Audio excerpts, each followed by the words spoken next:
जी, एक मनोवैज्ञानिक के तौर पर एक सामान्य व्यक्ति को और ऐसे व्यक्तियों को आप कैसे देखती हैं? क्योंकि 35 टुकड़ों में काट दिया एक लड़की को, एक प्रेमी, एक लड़का इतना बड़ा विश्वासघात कर सकता है किसी के साथ? मानसिकता कैसी हो सकती है ऐसे लोगों के पीछे? स्वाति जी, सबसे पहले तो मैं ऐसे रिश्तों को प्यार का नाम नहीं देती हूँ।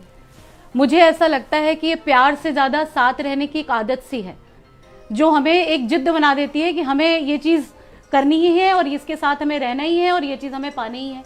तो मेरे कहने का मतलब ये है कि यहाँ पे कानून और सरकार और ये सारी चीजें तो बहुत बात का विषय है।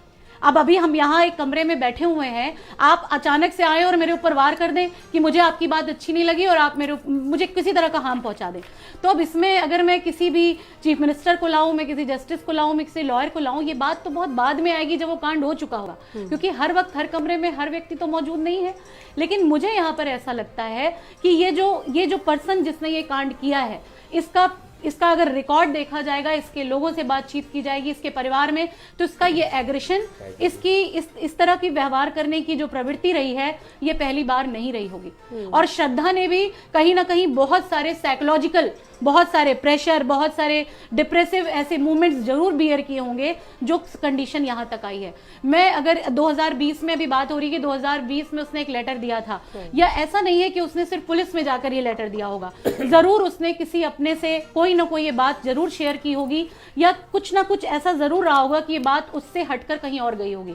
लेकिन बात सिर्फ इतनी है कि जहां से कहीं गई होगी उसने क्या किया उसके साथ। तो मैं लोगों से ये कहना चाहती हूँ कि अगर इस तरह की कोई बातचीत या इस तरह का कोई केस कोई लड़की या कोई लड़का या कोई बच्चा आपके पास लेकर आता है, तो उसको बजाय डांट के चुप करा देने से अच्छा है कि उस बात को, पूरे विषय को समझें और उसको वहीं सॉल्व करने की कोशिश करें। बच्चों में आज पेशेंस नहीं है। पेशेंस इसलिए नहीं है क्योंकि एक कहावत होती है कि अगर हम बच्चों को उपहार नहीं देंगे तो वो थोड़ी देर रोएगा, लेकिन अगर हम संस्कार नहीं देंगे तो पूरे जीवन रोएगा। तो ये वाली बात आ जाती है कि बच्चे ने कुछ मांगा, उसको तुरंत, अगर वो चॉकलेट भी मांग रहा है 2 साल का बच्चा, तो हम उसे तुरंत प्रोवाइड कर रहे हैं। 5 साल का बच्चा साइकिल मांग रहा है तो हम उसे तुरंत प्रोवाइड कर रहे हैं। तो एक उसकी प्रवृत्ति सी बन जाती है जिद्द की और उस चीजों को हासिल करने की।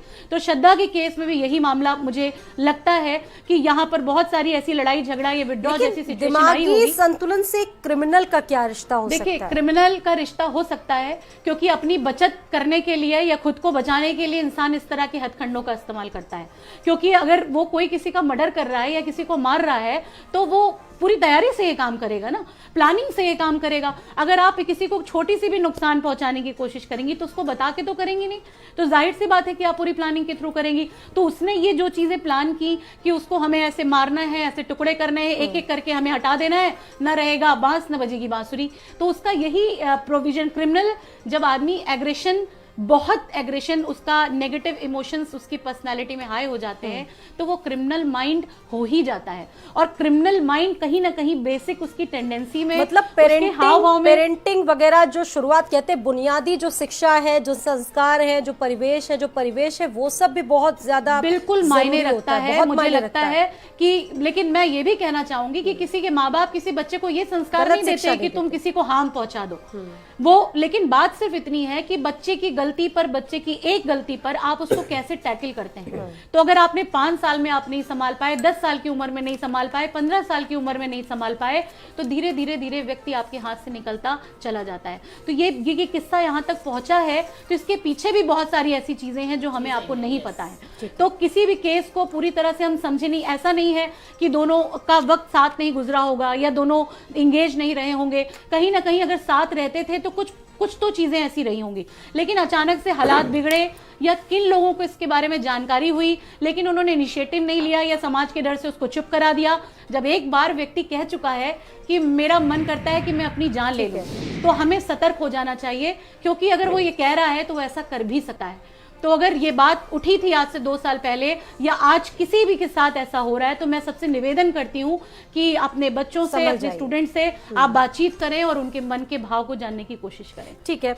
और नवेद शिको जी भी हमारे साथ जुड़ चुके हैं इस चर्चा में, वरिष्ठ पत्रकार के तौर पर। नवेद जी, आप कैसे देख रहे हैं इस पूरे घटनाक्रम को? क्योंकि इससे पहले उत्तराखंड में भी अंकिता हत्याकांड हुआ था, लेकिन वो थोड़ा इससे अलग था। बार बार इस तरह की घटनाएं हो रही हैं, देश में लड़कियां सबसे ज्यादा इसका शिकार हो रही है। कुछ भी हो, लोग धर्म देख रहे हो, जिहाद देख रहे हो, कुछ भी हो, लेकिन मर तो हमारी बेटियां ही रही है। जी बिल्कुल। ये बात बिल्कुल सही है कि ये लगातार इस तरह की घटनाएं सामने आ रही हैं